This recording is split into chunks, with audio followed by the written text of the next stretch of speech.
اس نشست کے اعتبار سے میرا الوداعی تحفہ ہے آپ کے لیے، اور وہ یہ کہ میری جو دینی، ملی، تاریخی، سیاسی، عمرانی جو سوچ ہے، جو فکر ہے میرا، جو 50 برس سے زائد عرصے کے مطالعے اور غور و فکر پر مبنی ہے، اس مطالعے میں میری آنکھیں بنیادی طور پر قرآن اور حدیث ہیں، لیکن یہ کہ دنیا کا مشاہدہ، کھول آنکھ، زمین دیکھ، فلک دیکھ، فضا دیکھ، دنیا میں کیا ہو رہا ہے، کیا کیا عوامل ہیں، ماضی کیا تھا، ہم کہاں کھڑے ہیں، اب کہاں جانا ہے، اس پر میری ایک سوچ ہے، میرا فکر ہے۔ پھر یہ کہ ہماری اخروی نجات کا دار و مدار کس چیز پر ہے۔ تاریخ کے بہاؤ کو نہ میں روک سکتا ہوں، نہ آپ روک سکتے ہیں، وہ تو ڈام بہتا رہے گا، اور اس کو فیصلہ کرنے والا صرف اللہ ہے۔ کسی فرد بشر کے اختیار میں نہیں ہے کہ وہ تاریخ کے بہاؤ کو موڑ دے۔ ہاں، محمد رسول اللہ نے موڑا تھا صلی اللہ علیہ وسلم، لیکن یہ ہے کہ ہم اس تاریخ کے بہاؤ میں تنکوں کی طرح بہتے چلے جائیں، یا یہ کہ ہمیں کچھ کرنا ہے۔ اس اعتبار سے میں اپنے فکر کا خلاصہ آج آپ کی خدمت میں پیش کروں گا، وہ میرا اس سلسلہ اجتماعات کے اعتبار سے الوداعی تحفہ ہوگا۔ اب میں آغاز کر رہا ہوں۔ پہلی بات،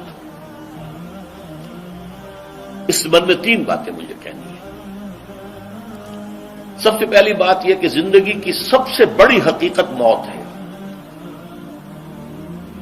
ہم بھلائے رکھتے ہیں، اپنے ذہن سے اسے دور رکھتے ہیں، لیکن واقعہ یہ ہے کہ زندگی کی سب سے بڑی حقیقت موت ہے۔ خدا کے منکر پیدا ہوئے ہیں، لیکن موت کا انکار کرنے والا تو کوئی پیدا نہیں ہوا۔ اس لیے میں نے آیت آپ کو سنائی، کل نفس ذائقۃ الموت، ہر سی نفس کو موت کا مزہ چکھنا ہے، ہر جاندار کو موت کا مزہ چکھنا ہے۔ ثم الینا ترجعون، پھر ہماری طرف لوٹا دیے جاؤ۔ تو زندگی کی سب سے اہم حقیقت موت، اور موت کے بعد رجوع اللہ، آخرت، یہ سب سے بڑی حقیقت ہے۔ ایک حقیقت سب مانتے ہیں، سب جانتے ہیں، دوسری حقیقت کے اوپر پردہ پڑا ہوا۔ میں نے اس اعتبار سے نوٹ کیا، یہ الفاظ قرآن میں 3 مرتبہ ہے، کل نفس ذائقۃ الموت، ہر جاندار کو موت کا مزہ چکھنا ہے۔ انبیاء اس سے مستثنا نہیں رہے، رسول اس سے مستثنا نہیں رہے، اولیاء اللہ مستثنا نہیں رہے۔ وقتی طور پر استثناء حضرت عیسیٰ کا ہے کہ ابھی وہ زندہ ہے، لیکن عیسیٰ یاتی علیہ الموت، حضور نے فرمایا عیسیٰ پر بھی موت آئے گی، جب دوبارہ آئیں گے، زمین پر اتریں گے، پھر اس کے بعد ان پر موت وارد ہوگی، ان کی نماز جنازہ پڑھی جائے گی، انہیں دفن کیا جائے گا حضور کے پہلو میں، شادی بھی کریں گے، اولاد بھی ہوگی۔ باقی تو یہ ہے کہ کل نفس ذائقۃ الموت، سب کو موت کا مزہ چکھنا ہے۔ عیسیٰ بھی بالآخر اس سے مستثنا نہیں رہیں گے، بلکہ قرآن میں ایک جگہ کہا گیا ہے افإن مت فهم الخالدون، کیا ہے نبی، اگر آپ کا انتقال ہو گیا تو یہ کیا ہمیشہ رہیں گے؟ کون ہے دنیا میں جو ہمیشہ رہے؟ انتقال تو ہونا، آپ کا بھی ہونا ہے۔ انک میت وانہم لمیتون،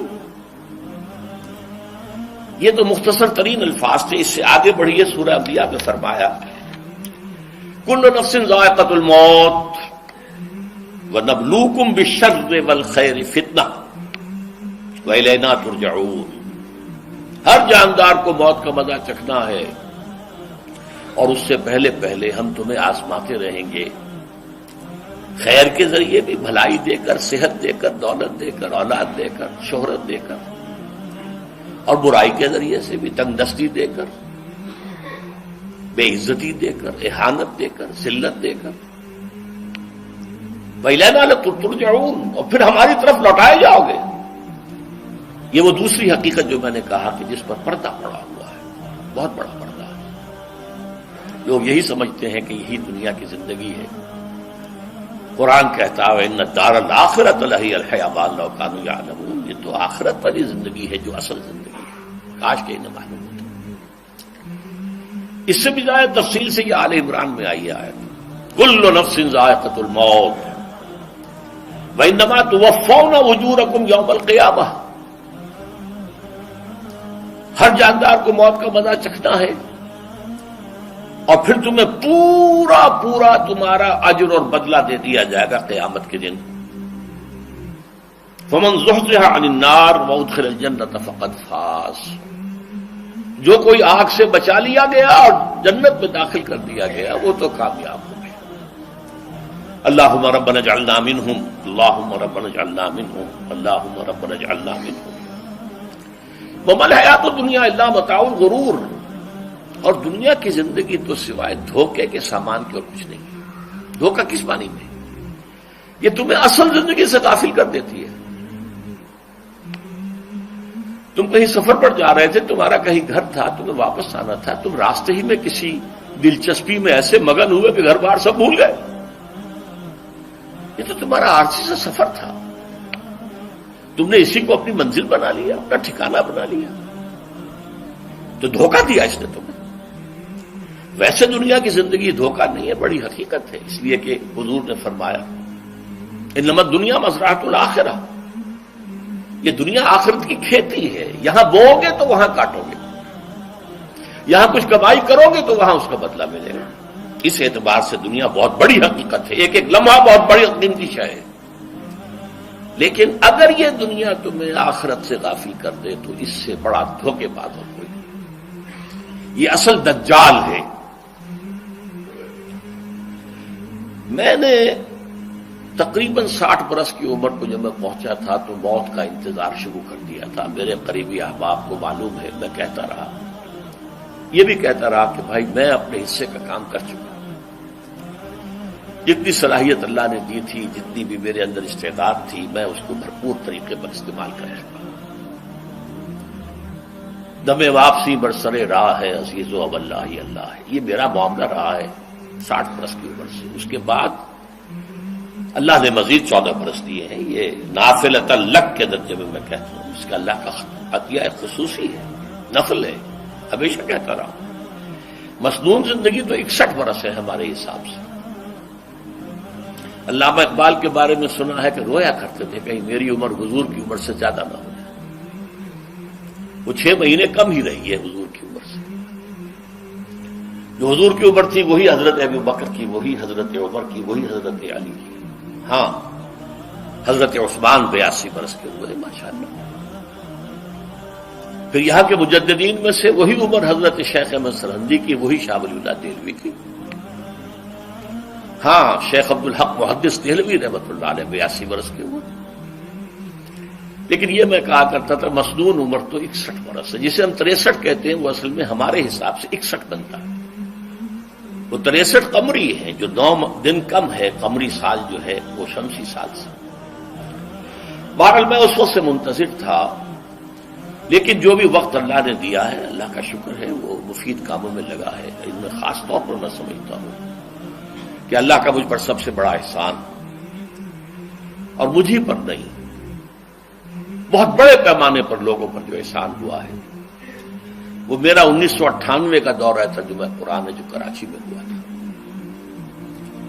1998 کے مارچ میں میرا بڑا آپریشن ہوا، دونوں گھٹنے تبدیل کیے گئے، لیکن 98 کے آخر میں، حالانکہ میں چل نہیں سکتا تھا، کراچی میں مسجد جو ہے اونچی ہے، دوسری منزل پر ہے، تو خاص ریمپ بنایا گیا جس کے ذریعے میں ویل چیئر پر مجھے لے جایا جاتا تھا۔ میں نے درس دیا۔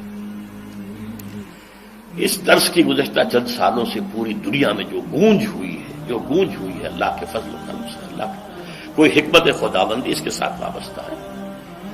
اس میں میرے کسی کام کو دخل نہیں ہے، میری کسی کوشش کو دخل نہیں ہے۔ میں نے تو جو درس میں دیتا آ رہا تھا سن 85 سے دورہ ترجمہ قرآن، البتہ یہ بات ضرور ہے کہ میں نے محسوس کیا تھا کہ سن 98 کے اس درس میں دورہ ترجمہ قرآن کے مجھے خصوصی انشراح حاصل تھا۔ میری ساری گفتگو کا حاصل کیا ہے؟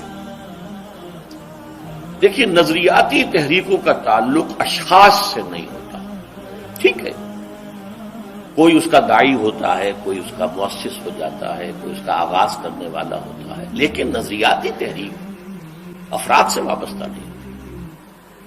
افراد آتے چلے جاتے ہیں اپنا اپنا حصے کا کام کر کے، جس کو جتنا مقدر ہے، جس کی اللہ تعالیٰ کی طرف سے توفیق ہے، وہ اپنا کام کرے گا، چلا جائے گا۔ یہ چمن یوں ہی رہے گا اور ہزاروں جانور اپنی اپنی بولیاں سے بول کر اڑ جائیں گے۔ مبارک ہیں وہ لوگ جنہیں قرآن کی بولی بولنا نصیب ہو جائے۔ وَإِنْ يَحْسَبُ أَنِّي مِنْهُمْ، مجھے گمان ہے، اللہ کا فضل ہے کہ میں ان میں سے ہوں، میں نے قرآن کی بولی بولی ہے، اور قرآن مجید کو جیسا کہ وہ ہے ایز اٹ از، اپنے کو مذمومہ خیالات، اپنے کوئی ذہن سے زائدہ نظریات کو میں نے اس میں دخل نہیں دیا، جسے انگریزی میں آپ آبجیکٹیولی کہتے ہیں۔ خالص معروضی طور پر قرآن کو پڑھا، قرآن کو قرآن سے سمجھائے، یا پھر سیرت رسول سے سمجھائے۔ میں لفظ سنت کی بجائے سیرت استعمال کر رہا ہوں۔ قرآن مجسم حضور تھے صلی اللہ علیہ وسلم، اور حضور کی سیرت اور حیات جو ہے وہ قرآن مجید کی اصل تفسیر ہے۔ یہ حقیقت بھی بہت کم لوگوں کے علم ہے۔ وہ احادیث کا نام تو لیتے ہیں، احادیث بھی ہے، سیرت بھی تو احادیث ہی سے ہمیں ملتی ہے، لیکن میں خاص طور پر سنت کی حدیث کی بجائے سیرت کا استعمال۔ قرآن کی دو سورسز ہیں، قرآن خود اور سیرت رسول صلی اللہ علیہ وسلم۔